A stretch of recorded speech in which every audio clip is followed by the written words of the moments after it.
శ్రీ గణేశాయ నమః. శారదా గురుభ్యో నమః. ఈటీవీ లైఫ్ ఆధ్యాత్మిక ఛానల్ ప్రేక్షకులకు రథసప్తమి సూర్య జయంతి శుభాకాంక్షలు.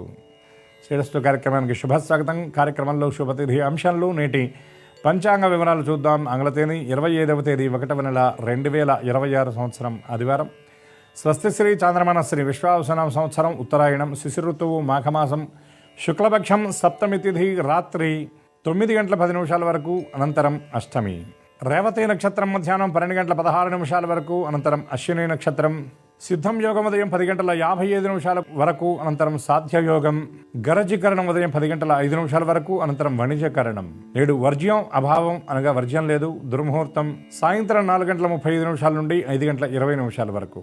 అమృత ఘడియలు ఉదయం 9 గంటల 58 నిమిషాల నుండి 11 గంటల 30 నిమిషాల వరకు. తిరిగి అమృత ఘడియలు తెల్లవారుజాము 4 గంటల 9 నిమిషాల నుండి 5 గంటల 40 నిమిషాల వరకు.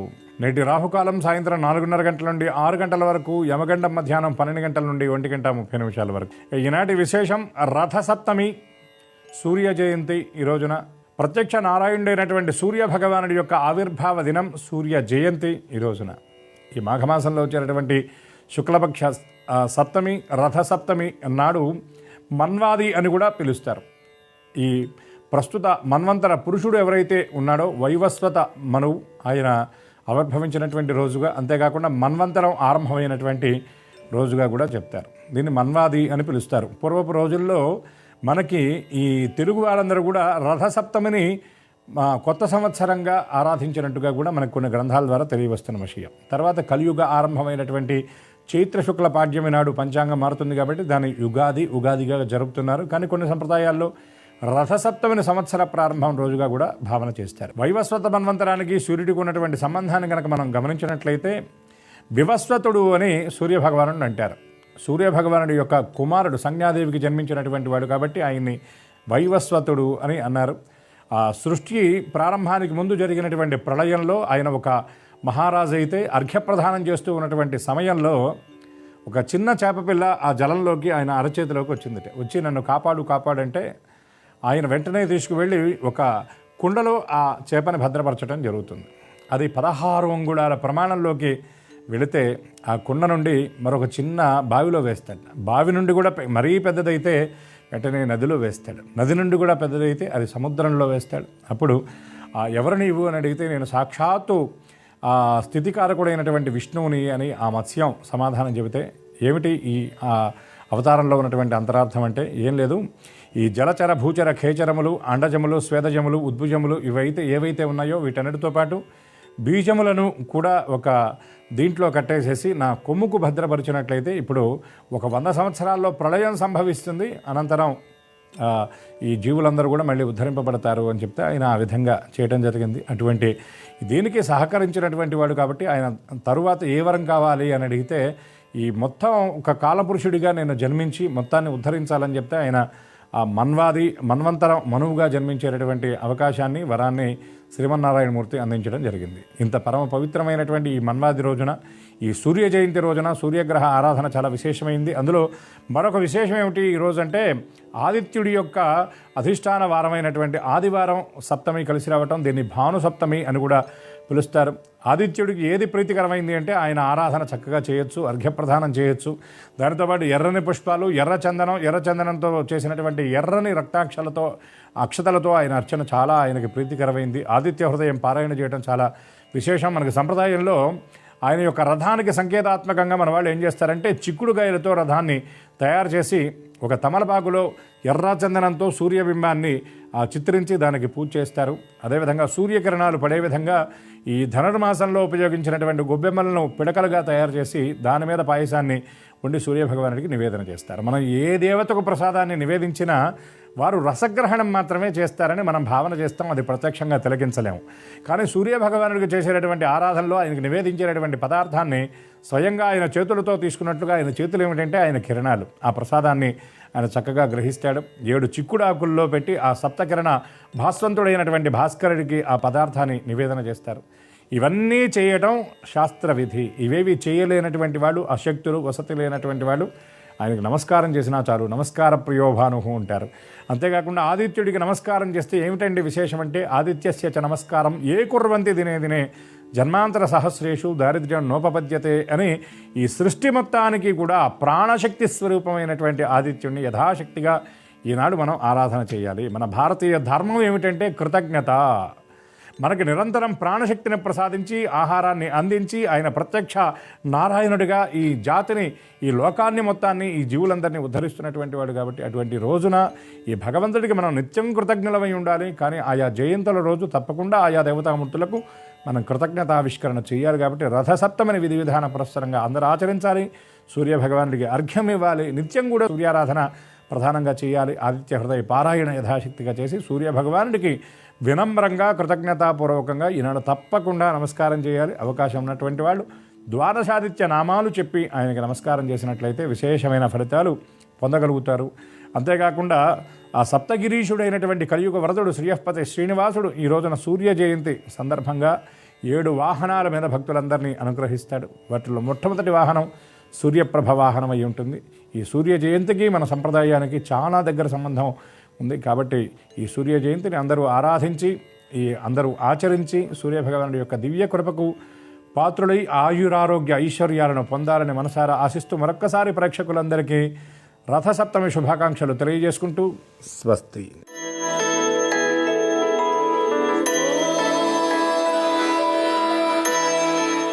ఈటీవీ లైవ్ ప్రేక్షకులకి నమస్కారం. శ్రీరస్తు కార్యక్రమానికి స్వాగతం. ఈటీవీ లైవ్ ప్రేక్షకులందరికీ రథసప్తమి శుభాకాంక్షలు.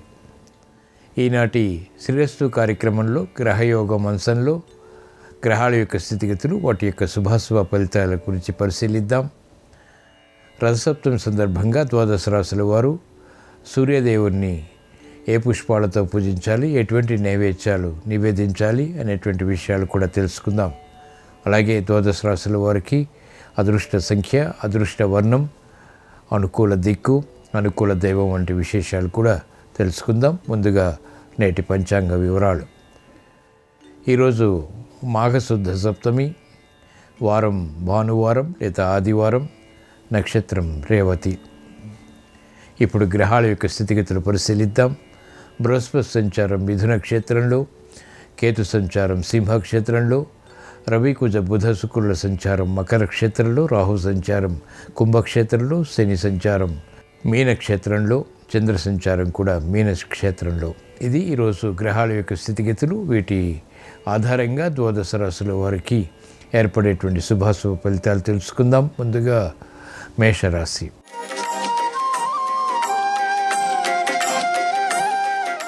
ఈరోజు మేషరాశి వారి ఫలితాన్ని పరిశీలించినట్లయితే ఆర్థిక వ్యవహారాల్లో ఆచితూచి వ్యవహరించాలి. తొందరపాటు స్వభావం, దూకుడు నిర్ణయాలు పనికిరావు. ఆర్థిక సంబంధిత లావాదేవీల్లో ఆకస్మిక చిక్కులు ఏర్పడేటువంటి సంఘటనలు లేకపోలేదు. బంధువులతోటి విరోధాలు ప్రబలమవుతాయి. చేపట్టినటువంటి కార్యకలాపాలు అసహనాన్ని కలిగిస్తాయి. ఆధ్యాత్మిక చింతన తప్పనిసరి. తద్వారా మాత్రమే ఓర్పు సహనంతో కూడినటువంటి నిర్ణయాల ద్వారా మాత్రమే విజయాలు సాధించగలుగుతారు. వైద్య వృత్తి వారికి జాగ్రత్తతో కూడినటువంటి నిర్ణయాలు, ముఖ్యమైనటువంటి కార్యకలాపాలు వృత్తిపరంగా తప్పనిసరి. ఈరోజు మేషరాశి వారి అదృష్ట సంఖ్య 2. ఈరోజు మేషరాశి వారి అదృష్ట వర్ణం తెలుపు, అనుకూల దిక్కు తూర్పు. రథసప్తమి సందర్భంగా ఈరోజు మేషరాశి వారు శ్రీ సూర్యభగవాన్ని ఎర్ర గులాబీలతో భక్తి శ్రద్ధలతో పూజించి పాయసం నైవేద్యంగా నివేదించడం ద్వారా క్లిష్ట సమస్యలు పరిష్కరింపబడతాయి. ఎయిల్నాట్ సింగ్ ద్వారా ఏర్పడేటువంటి ప్రతిబంధకాలు తొలగిపోతాయి.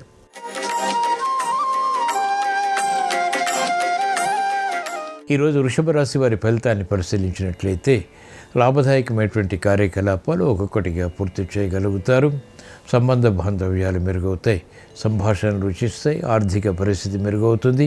కుటుంబ వ్యవహారాల్లో సఖ్యతగా చేసేటువంటి కార్యాచరణ కలిసి వస్తుంది.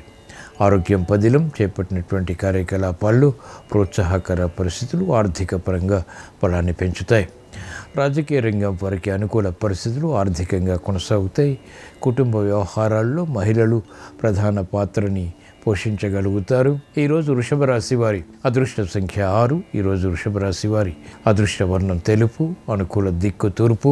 రథసప్తమి సందర్భంగా ఈరోజు వృషభ రాశి వారు శ్రీ సూర్యభగవాన్ని ఎర్ర చామంతులతో భక్తి శ్రద్ధలతో పూజించి క్షీరాన్నం నైవేద్యంగా నివేదించడం ద్వారా ఆరోగ్య సమస్యలు పరిష్కరింపబడతాయి, ఆర్థిక వృద్ధి చేకూరుతుంది.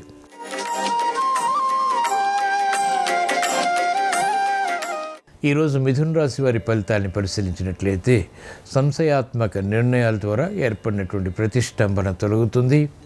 మానసిక చిరాకులు ఉన్నప్పటికీ చేపట్టినటువంటి కార్యకలాపాలు విడవకుండా కొనసాగించి విజయాలు సాధించగలుగుతారు. అభివృద్ధి ఆర్థికంగా క్రమక్రమంగా పెరుగుతుంది. అనుచిత పరిస్థితులకు అనుకూలంగా మరల్చుకునేటువంటి ప్రయత్నాలు కూడా కలిసి వస్తాయి. ఆరోగ్య విషయంలో చిరు సమస్యలు కొనసాగితే వ్యయం ఎక్కువగా ఉన్నప్పటికీ ఆదాయాన్ని కూడా కూడగట్టుకునేటువంటి ప్రయత్నాల్లో విజయాలు సాధించగలుగుతారు.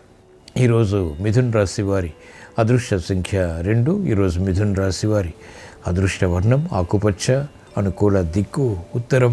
రథసప్తమి సందర్భంగా ఈరోజు మిథున రాశి వారు శ్రీ సూర్య భగవాన్ని ఎర్రమందారాలతో భక్తి శ్రద్ధలతో పూజించి అరటి పండ్లు నైవేద్యంగా నివేదించడం ద్వారా మానసిక చిరాకులు తొలగిపోతాయి, ఆరోగ్య రక్షణ ఏర్పడుతుంది.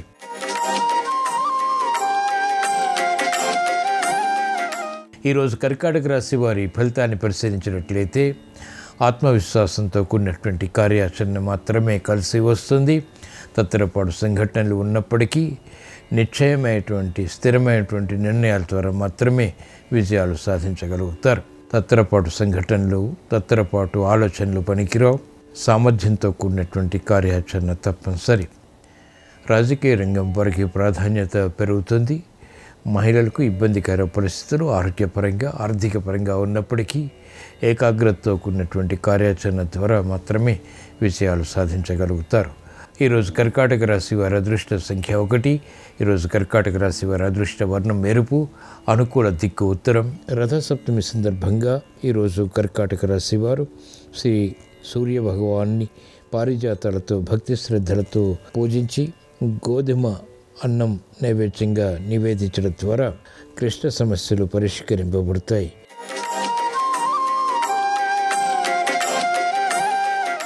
ఈరోజు సింహరాశి వారి ఫలితాన్ని పరిశీలించినట్లయితే ఆర్థిక విజయాలు చేకూరుతాయి. అసహన పరిస్థితులు అనుకూలంగా మరల్చుకోగలుగుతారు. ప్రతిబంధకాలు తొలగిపోతాయి. క్రమశిక్షణతో కూడినటువంటి కార్యకలాపాలు కొనసాగించి అంతిమంగా విజయాలు సాధించగలుగుతారు. ఆందోళన తగ్గుతుంది. బంధువుల విషయంలో, కుటుంబ సభ్యుల విషయంలో ఏర్పడినటువంటి అనారోగ్య సమస్యల్ని పరిష్కరించుకోగలుగుతారు. క్రమశిక్షణ పెరుగుతుంది.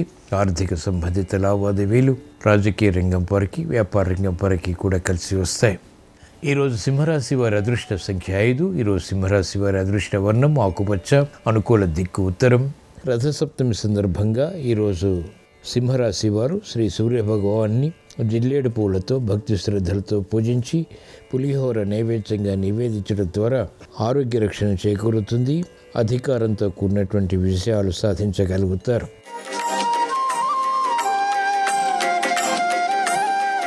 ఈరోజు కన్యారాశి వారి ఫలితాన్ని పరిశీలించినట్లయితే ఆర్థిక వ్యవహారాలు గందరగోళ పరిస్థితులను కలిగిస్తాయి. నూతన కార్యకలాపాల్లో కూడా లోపాలు వెలుగులోకి వస్తాయి. అసహన పరిస్థితులు అనుకూలంగా మరల్చుకోలేకపోతారు. తొత్తరపాటు సంఘటనలు చోటు చేసుకుంటాయి. చేపట్టినటువంటి కార్యకలాపాలపై ఏకాగ్రత తగ్గుతుంది. రాజకీయ రంగం వారికి ప్రాధాన్యత తగ్గుతుంది. విద్యార్థులకి విద్యపై అవగాహన లోపిస్తుంది. తద్వారా సమస్యలు వెలుగులోకి వస్తాయి. నూతన కార్యాచరణలో లోపాలు క్రీడారంగం వారు తెలుసుకోలేకపోతారు. ఈరోజు కన్యారాశి వారి అదృష్ట సంఖ్య 5. ఈరోజు కన్యారాశి వారి అదృష్ట వర్ణం ఆకుపచ్చ, అనుకూల దిక్కు ఉత్తరం. రథసప్తమి సందర్భంగా ఈరోజు కన్యారాశి వారు శ్రీ సూర్య భగవాన్ని సంపెంగలతో భక్తి శ్రద్ధలతో పూజించి దద్దోజనం నైవేద్యంగా నివేదించడం ద్వారా క్లిష్ట సమస్యలు పరిష్కరింపబడతాయి. ఆరోగ్య రక్షణ చేకూరుతుంది.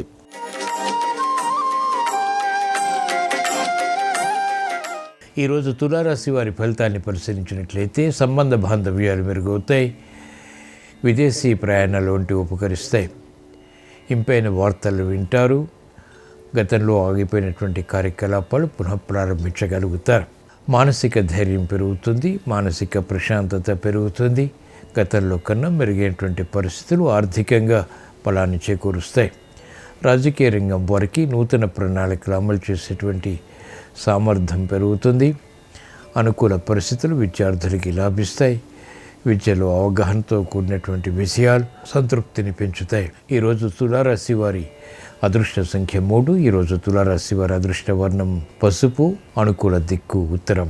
రథసప్తమి సందర్భంగా ఈరోజు తులారాశి వారు శ్రీ సూర్య భగవాన్ని సన్నజాజులతో భక్తి శ్రద్ధలతో పూజించి క్షీరాన్నం నైవేద్యంగా నివేదించడం ద్వారా అదృష్ట సంఘటనల్ని ఆహ్వానించగలుగుతారు. భాగ్యసిద్ధి చేకూరుతుంది.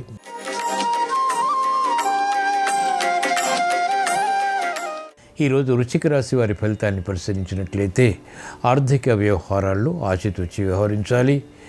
నిర్ణయాలు తీసుకున్నప్పటికీ సందేహాలు పునఃప్రారంభమవుతాయి. తద్వారా ఏకాగ్రత తగ్గుతుంది. చేపట్టినటువంటి కార్యకలాపాలు వెంటనే పూర్తి చేయలేకపోతారు. అసహనం పెరుగుతుంది.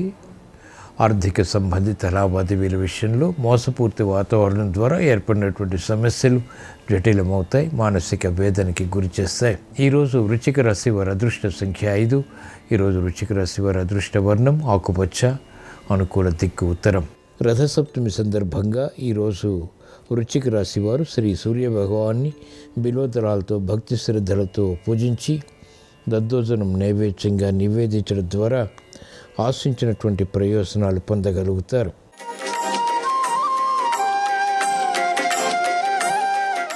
ఈరోజు ధనుస్సు రాశి వారి ఫలితాన్ని పరిశీలించినట్లయితే మెరుగైనటువంటి అవకాశాలు ఆర్థికంగా లభిస్తాయి. సంభాషణల విషయంలో జాగ్రత్తలు వహించాలి. ఆకస్మిక విరోధాలు సంభాషణల ద్వారా ఏర్పడేటువంటి సంఘటనలు లేకపోలేదు. వ్యయాన్ని నియంత్రించలేకపోతారు. ఆదాయం కూడా సమాంతరంగా పెంపొందింపచేసుకునేటువంటి మార్గాలు కూడా సులభతరమవుతాయి. అయోమయ పరిస్థితులు రాజకీయ రంగం వరకు తగ్గుతాయి. ఆర్థిక విధి విధానాలు కలిసి వస్తాయి. విద్యార్థులకి సూక్ష్మత పెరుగుతుంది, ఏకాగ్రత పెరుగుతుంది. తొందరపాటు లేదా దూకుడు స్వభావం ద్వారా సమస్యల్ని కూడా ఎదుర్కొంటారు. ఈరోజు ధనుస్సు రాశి వారి అదృష్ట సంఖ్య 1. ఈరోజు ధనుస్సు రాశి వారి అదృష్ట వర్ణం ఎరుపు, అనుకూల దిక్కు తూర్పు. రథసప్తమి సందర్భంగా ఈరోజు ధనుస్సు రాశి వారు శ్రీ సూర్య భగవాన్ని నందివర్ధనాలతో భక్తి శ్రద్ధలతో పూజించి క్షీరాన్నం నైవేద్యంగా నివేదించడం ద్వారా ప్రజ్ఞతో కూడినటువంటి కార్యకలాపాలు కొనసాగించి విజయాలు సాధించగలుగుతారు. చేపట్టినటువంటి కార్యకలాపాలు కలిసి వస్తాయి.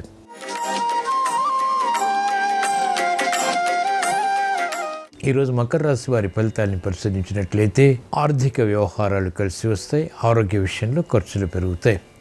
ఆకస్మిక ప్రతికూల మార్పులు ఆరోగ్యపరంగా చోటు చేసుకునేటువంటి సంఘటన లేకపోలేదు. ప్రయాణాల విషయంలో చిరు జాగ్రత్తలు తప్పనిసరి. స్థిరమైనటువంటి నిర్ణయాలకు ఉపక్రమించగలుగుతారు. మానసిక ధైర్యం మాత్రం కొనసాగుతుంది. రాజకీయ రంగం వారికి ప్రత్యర్థులు బలహీనపడతారు. విద్యార్థులకి ఉత్తమ విజయాలకే చేసేటువంటి ప్రయత్నాలు కలిసి వస్తాయి. అవగాహన పెరుగుతుంది, ఏకాగ్రత పెరుగుతుంది, శ్రద్ధ పెరుగుతుంది. ఈరోజు మకర రాశి వారి అదృష్ట సంఖ్య 2. ఈరోజు మకర రాశి వారి అదృష్ట వర్ణం తెలుపు, అనుకూల దిక్కు తూర్పు. రథసప్తమి సందర్భంగా ఈరోజు మకర రాశి వారు శ్రీ సూర్య భగవాన్ని ఎర్రగన్నేరు పూలతో భక్తి శ్రద్ధలతో పూజించి పాయసం నైవేద్యంగా నివేదించడం ద్వారా స్థిరమైనటువంటి నిర్ణయాల ద్వారా కార్యసిద్ధి చేకూరుతుంది. ఆత్మవిశ్వాసం పెరుగుతుంది.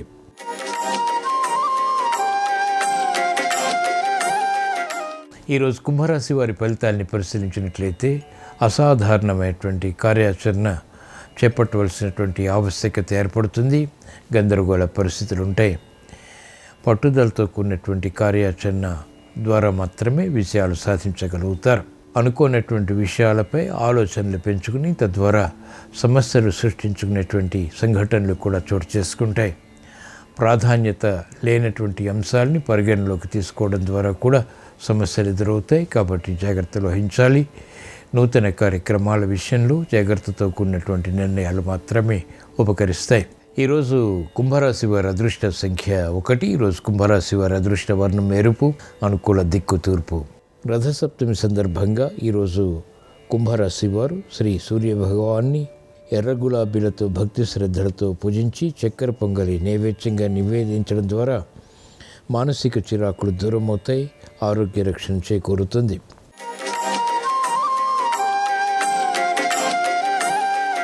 ఈరోజు మీన రాశి వారి ఫలితాన్ని పరిశీలించినట్లయితే జాగ్రత్తతో కూడినటువంటి నిర్ణయాల ద్వారా అసహన పరిస్థితుల్ని అనుకూలంగా మరల్చుకోగలుగుతారు. తెలివైనటువంటి కార్యాచరణ అన్ని రంగాల వారికి కలిసి వస్తుంది.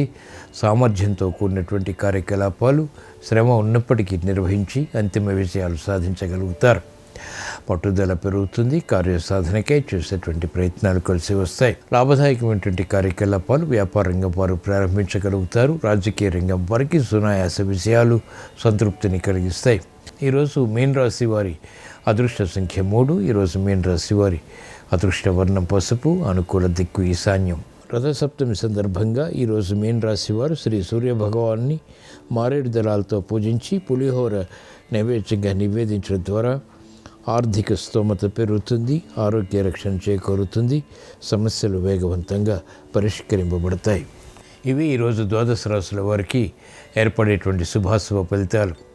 ద్వాదశ రాశుల వారికి ఆరోగ్య విషయాలు అనుకూలించాలని, ఆర్థిక విషయాలు అభివృద్ధిని కలిగించాలని, చేపట్టినటువంటి కార్యకలాపాలు కలిసి రావాలని, మెరుగైనటువంటి కార్యాచరణ ద్వారా ఉత్తమ విషయాలు చేకూరాలని రథసప్తమి సందర్భంగా శ్రీ సూర్య భగవాన్ని స్మరిస్తూ ప్రార్థిస్తూ స్వస్తి.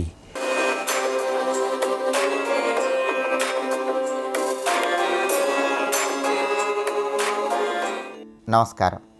ఈరోజు రథసప్తమి, సూర్య జయంతి. ఈ సందర్భంగా ఎలాంటి ముఖ్యమైన విధి విధానాలు పాటిస్తే సమస్త శుభ ఫలితాలు చేకూరుతాయో నేటి శుభం లాభం అనే శీర్షికను పరిశీలిద్దాం. ముందుగా ప్రేక్షకులందరికీ రథసప్తమి పర్వదిన శుభాకాంక్షలు. మాఘమాసంలో శుక్లపక్షంలో వచ్చే సప్తమి తిథిని రథసప్తమి అనే పేరుతో పిలుస్తారు. రథసప్తమి సూర్య భగవానుడి జన్మదినం. అందుకే దీన్ని సూర్య జయంతి అనే పేరుతో కూడా పిలుస్తారు. రథసప్తమి ఆదివారంతో కలిసి రావటం చాలా విశేషం, చాలా అరుదైనటువంటి విషయంగా చెప్పుకోవాలి. ఆదివారంతో కూడిన రథసప్తమి సందర్భంగా కొన్ని ప్రత్యేకమైన విధి విధానాలు పాటించినట్లయితే సంవత్సరం మొత్తం సూర్యనారాయణమూర్తి అనుగ్రహం వల్ల సమస్త శుభ ఫలితాలు చేకూరతాయి. రథసప్తమి అంటేనే స్నానానికి ప్రాధాన్యత ఉన్న రోజు. ఈరోజు ప్రత్యేకమైన విధి విధానాలతో స్నానం చేయాలి. ఎవరైనా సరే స్నానం చేసే సమయంలో 7 జిల్లేడాకులు, 7 రేగి పండ్లు, 7 రావి ఆకులు వీటిని శిరస్సు మీద ఉంచుకొని శిరస్నానాన్ని ఆచరించాలి. లేదా 7 జిల్లేడాకులు 7 రేగి పండ్లైనా సరే శిరస్సు మీద ఉంచుకొని స్నానాన్ని ఆచరించాలి. ఈ 7 అంకెకున్న ప్రాధాన్యత ఏంటంటే ఈ జన్మలో చేసిన పాపాలు, జన్మాంతరాల్లో చేసిన పాపాలు, తెలిసి చేసిన పాపాలు, తెలియక చేసిన పాపాలు, మనస్సుతో, వాక్కుతో, శరీరంతో చేసిన పాపాలు, ఇలా 7 రకాలైనటువంటి పాపాల నుంచి బయటపడటానికి 7 జిల్లేడాకులు 7 రేగి పండ్లు శిరస్సు మీద ఉంచుకొని స్నానం చేయాలి. అలాగే స్నానం చేసిన తర్వాత సూర్యుడి అనుగ్రహం కలగాలంటే సూర్యకిరణాలు పడే ప్రాంతంలో చిక్కుడు పువ్వులు, చిక్కుడు ఆకులు, చిక్కుడు కాయలు, రకరకాలైనటువంటి పుష్పాలు వీటన్నిటితో ఒక మండపంలాగా తయారు చేసి అక్కడ సూర్యభగవానుడి చిత్రపటాన్ని ఏర్పాటు చేసి సూర్యుడిని పూజించాలి. అయితే ఇలా మండపం ఏర్పాటు చేయలేకపోయినప్పటికీ సూర్యకిరణాలు పడే ప్రాంతంలో ఆవు పిడకలను ఉంచి వాటి మీద ఆవు పాలతో చేసినటువంటి పొంగలిని తయారు చేసి ఆ పొంగలిని సూర్యనారాయణమూర్తికి నైవేద్యంగా సమర్పించాలి.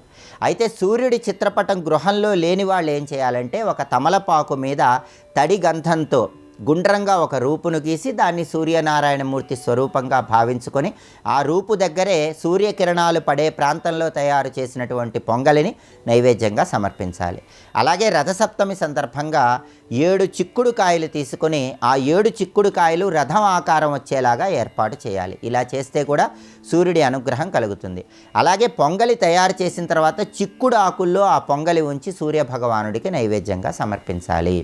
రథసప్తమి సందర్భంగా ఇలా స్నానం చేసిన, సూర్యుడికి ఇలా ప్రత్యేకంగా పొంగలి వండి చిక్కుడాకుల్లో నైవేద్యం పెట్టిన సంవత్సరం మొత్తం సూర్యుడి అనుగ్రహం వల్ల సమస్త శుభ ఫలితాలు చేకూరుతాయి.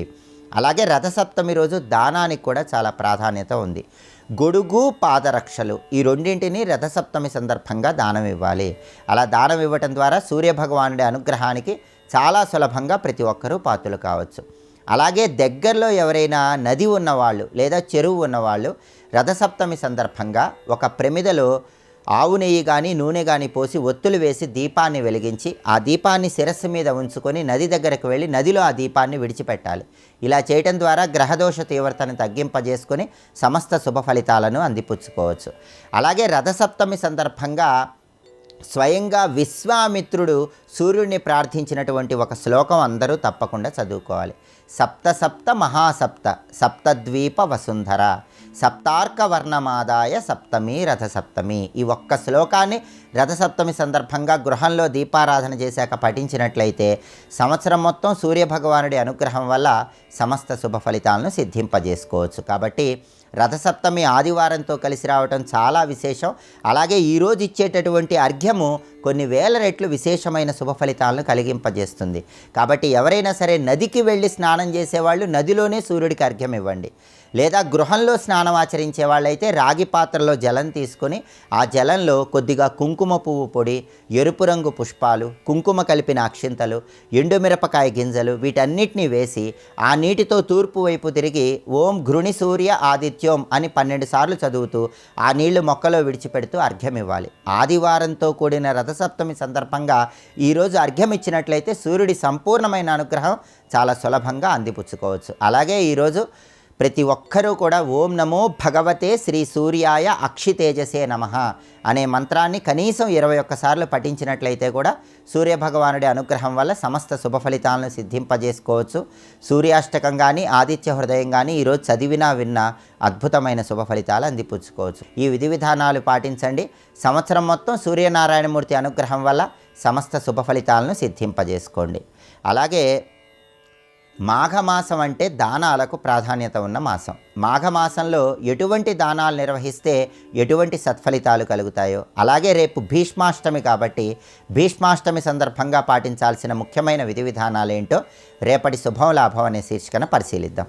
నమస్కారం. ఈ కార్యక్రమాన్ని తిరిగి చూడాలనుకుంటే www.youtube.com/ETV Life Spiritual లో చూడవచ్చు.